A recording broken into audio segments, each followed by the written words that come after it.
सवाल उनका यह है कि सर जी रेलवे सेक्टर में बहुत ज्यादा इन्वेस्टेड हूं, क्या ओपिनियन है आपका इस पर। चलिए, तो रेल के चार्ट देखेंगे। भाई देखिए, हम तो चार्ट ड्रिवन हैं। रेल में जरूर क्रांतिकारी काम हो रहा है, लेकिन जैसे जैसे चार्ट इवॉल्व होंगे वैसे वैसे आप उसको देखिए। मिसाल के तौर पर अगर आप रेलटेल के चार्ट को देखते हैं तो ये आपके सामने रेलटेल आ गया। ये रेलटेल है। रेलटेल के लिए एक सपोर्ट था 326 का जो टूट गया है। अगला सपोर्ट यहाँ 276 पर है। तो कोई ऐसा खास खरीदारी का कारण तो बनता नहीं है। लोअर पीक्स बन रही हैं। देखिए क्रूड में, और क्रूड की तेजी जो है, ये क्रूड है, और देखिए ये चार्ट है। इस तरह की बुलंद कैंडल आपको इस सप्ताह बनते हुए नजर आई क्रूड पर। 37% का जंप क्रूड में, इंडियन क्रूड में, यानी कि जो एमसेक्स पर लिस्टेड है। और अगर आप यूएस मार्केट में क्रूड को देखें, यानी कि जो डब्ल्यूटीआई क्रूड के चार्ट को हम आमतौर पर देखते हैं, तो इसमें भी आपको 36% का जंप आते हुए नजर आया। मेजर रेजिस्टेंस को पार करके ये नाइमेक्स क्रूड में, सॉरी डब्ल्यूटीआई में हमने एक बड़ा मोमेंटम आते हुए देखा। तो एक बहुत बड़ा जंप क्रूड में आया। तो क्रूड में तेजी बन रही है। इक्विटी मार्केट्स कमजोर हो रहे हैं। गोल्ड सिल्वर के क्या हाल है ये समझ लेते हैं। ये आपके सामने आ गया गोल्ड।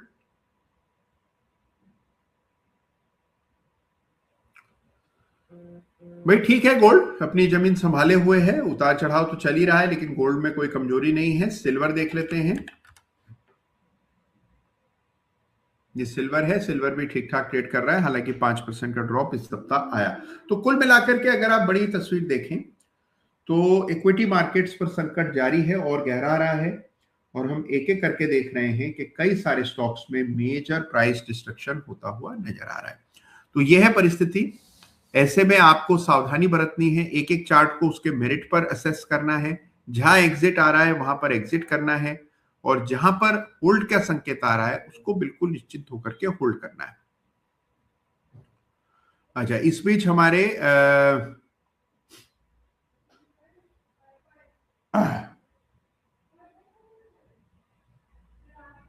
वाह, ये सारू सारा साहब हैं।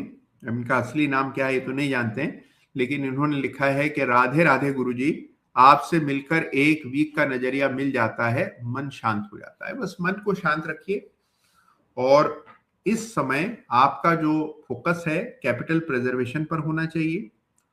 और एक दो सप्ताह में जब चीजें थोड़ी सी सामान्य हो जाएंगी, तब आपका फोकस अपॉर्चुनिटी आइडेंटिफाई करने पर होना चाहिए। इनफैक्ट अभी से अवसरों की तलाश में जुट जाइए कि ये जो गिरावट जब कभी थमेगी, जब कभी चीजें सामान्य होने लगेंगी, और सामान्य होने में कोई खास समय थोड़ी लगता है।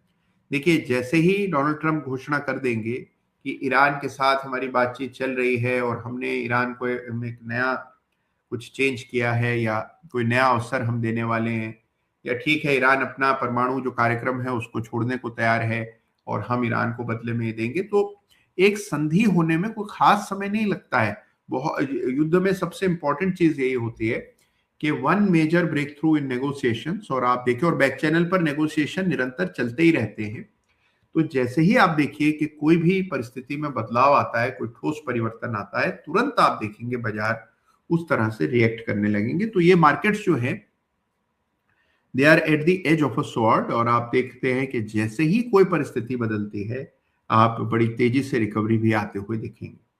तो ऐसे में सावधानी बरतें, और बहुत कोल्डली इवेल्युएट करिए हर चार्ट को। कैपिटल प्रिजर्वेशन पर फोकस होता है। हमें ये नहीं पता कि और कितना गिरेगा, हमें ये भी नहीं पता कि क्या कल रिकवरी हो जाएगी। तो दोनों ही परिस्थितियां संभव हैं, पॉसिबल हैं, पॉसिबिलिटी सारी खुली हैं, लेकिन क्या होगा ये कोई नहीं जानता है। और इसी को अनिश्चितता कहते हैं, जो बाजार पर फिलहाल हावी है। तो अनिश्चितता जब होती है तो ऐसे में संयम रखना है, सावधानी रखनी है, अपने रिस्क पर कंट्रोल रखना है। किसी भी एक व्यू पॉइंट से बहुत ज्यादा आपको जुड़ना नहीं है। व्यू पॉइंट क्या हो सकता है कि नहीं कुछ नहीं होगा, अंत में सब ठीक हो जाएगा, बाजार तो बढ़ेगा ही बढ़ेगा, तो जो शेयर हमारे पास हैं कितना भी गिर जाए हम तो नहीं बेचेंगे। एक व्यू ये है। दूसरा एक पूर्वाग्रह क्या हो सकता है कि नहीं सब कुछ खत्म होने जा रहा है, हम तो सब बेच देंगे, हमें तो शेयर रखने ही नहीं है, और ये बाजार कभी नहीं बढ़ेगा, अभी तो थर्ड वर्ल्ड वॉर होगी, अभी देखिए निफ्टी 10,000 हो जाएगा, 15,000 हो जाएगा। इस तरह की बातें भी आपको इस तरह के वातावरण में सुनने को मिलती है। तो आपको दोनों ही एक्सट्रीम व्यूज पर नहीं जाना है। जैसे जैसे परिस्थितियां बदल रही हैं वैसे वैसे डिसीजन लीजिए। किसी एक व्यू पॉइंट से आपको बायस्ड नहीं होना है, ये चीज का आपको विशेष ख्याल रखना है। चलिए, तो ये कई सारे प्रश्न आ रहे हैं और हमारे सैकत लाहा जी पूछ रहे हैं कि कैलमन फिल्टर जो डला हुआ है चार्ट पर, ये क्या चीज है। तो कैलमन फिल्टर एक बहुत इंटरेस्टिंग इंडिकेटर होता है, कभी फुर्सत से इसकी चर्चा करेंगे। और इसके अलावा और बहुत सारे सवाल आ रहे हैं, उन सवालों पर भी मैं आऊंगा। कई सारे चार्ट आज हमें देखने हैं, लेकिन उससे पहले देखिए कुछ बचे हुए इंपॉर्टेंट ग्लोबल चार्ट्स भी देख लेते हैं। ये आपके सामने आ गया यूएस मार्केट्स। सबसे पहले नेस्डेक ठीक है, होल्ड कर रहा है, एक राउंडिंग टॉप जैसा फॉर्मेशन जरूर बन रहा है, लेकिन इस सप्ताह जो गिरावट आई वो आई हमारे डाउ जोन्स में।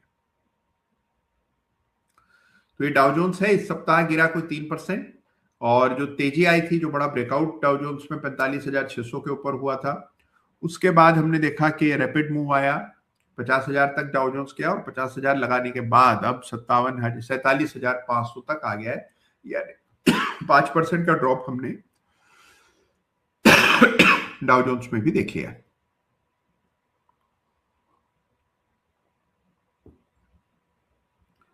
चलिए, तो ये डाउ जोन्स में गिरावट चल रही है। अब यहां सपोर्ट कहां है, देखिए जो बड़ा सपोर्ट है वो तो मैंने मार्क किया हुआ है, और उससे पहले कई सारे और छोटे सपोर्ट हैं। एक सपोर्ट आपको यहाँ पर भी 46,250 पर दिखेगा। तो ठीक है, डाउ जोन्स करेक्ट हुआ है, लेकिन कोई खास ऐसे तब्दीली ट्रेंड में नहीं हुई है, क्योंकि डाउ जोन्स तो लगातार बढ़ ही रहा था। तो ये केवल करेक्शन मात्र है जो आपको डाउ जोन्स में देखने को मिल रहा है। तो नेस्डेक ठीक है, डाउ जोन्स ठीक है, और हमने गोल्ड सिल्वर के चार्ट को देखा। अब एक चार्ट और देखते हैं, और ये चार्ट है बिटकॉइन का, जहां पर हम देख रहे हैं कि लगातार गिरावट चल रही थी।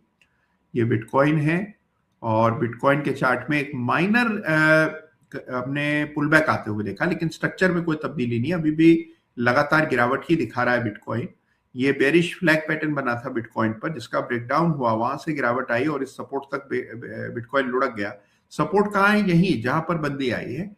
ये सपोर्ट टूटे तो फिर बिटकॉइन के लिए बड़ा सपोर्ट 54,000 के आसपास है। तो बिटकॉइन से भी कोई खास ऐसे रिकवरी टर्न अराउंड नहीं होता हुआ दिख रहा है। तो this is a tough market with very few signals, और आपको सावधानी रखनी है इस बाजार में। और देखिए, जैसे जैसे क्रूड की कीमतें बढ़ेंगी तो उसका आपको इफेक्ट देखने को मिलेगा। कई सारी इंडस्ट्रीज पर इसका प्रतिकूल असर पड़ता है, आप जानते ही हैं। और इसके अलावा अर्थव्यवस्था पर भी हमारी इसका नेगेटिव इम्पैक्ट होने की संभावना है। तो थोड़ा सावधानी रखिए और खरीदारी की जल्दबाजी से बचिए। सही चार्ट्स का चुनाव कीजिए, वो सेक्टर देखिए जो कि इस गिरावट में या तो फायदा कमा सकते हैं, या फिर जो इस पूरे चक्र से बाहर हैं, यानी कि अछूते हुए हैं। उन चार्ट्स पर हमारा ध्यान और फोकस होना चाहिए। तो यह है फिलहाल स्थिति दुनिया भर के बाजारों की। और अब आइए कुछ इंटरेस्टिंग चार्ट्स की चर्चा करते हैं, जिस पर कई सारे लोगों ने प्रश्न किए हैं। तो कई सारे प्रश्न जमा हो गए हैं, तो आइए फटाफट कुछ प्रश्नों को निपटा दिया जाए। सबसे पहला प्रश्न मैं ले रहा हूं, ये रंजीत जायसवाल साहब पूछ रहे हैं कि भाई निफ्टी सीपीएससी ईटीएफ जो है, यानी कि जो निफ्टी पीएससी इंडेक्स है ये वाला, इस इंडेक्स को किस तरह से देखा जाए। तो देखिए, एक रिलेटिव आउट परफॉर्मर है ये इंडेक्स, इसमें कोई दो राय नहीं है। देखिए, यहाँ एक पैटर्न बन रहा है जिसको हम असेंडिंग ट्राइंगल पैटर्न कहते हैं। असेंडिंग ट्राइंगल कैसे बनता है, असेंडिंग ट्राइंगल में 2 इक्वल या 3 इक्वल पीक्स होती है, लेकिन बॉटम लगातार हायर बन रहे होते हैं, तो एक त्रिकोण बन जाता है। ये त्रिकोण आपको यहाँ निफ्टी पीएससी इंडेक्स के चार्ट पर बनता हुआ दिख रहा है। ब्रेकआउट 2-3 सप्ताह पहले आया, लेकिन फिर उसके बाद ये साइडवेज हो गया। रेजिस्टेंस हमने ऊपर 11,700 के आसपास मार्क की हुई है। तो ये आपके सामने निफ्टी पीएससी इंडेक्स, यानी कि जो निफ्टी सीपीएससी है जिसकी चर्चा आप कर रहे हैं, ये उसका चार्ट है। तो सरकारी कंपनियां, यानी कि जो पीएसयू स्टॉक्स हैं, उनके चार्ट्स में डेफिनेटली हमें इंप्रूवमेंट देखने को मिल रहा है, ब्रेकआउट आता हुआ नजर आ रहा है। अच्छा, इसके बाद एक सवाल हमारे विवेक गुप्ता जी पूछ रहे हैं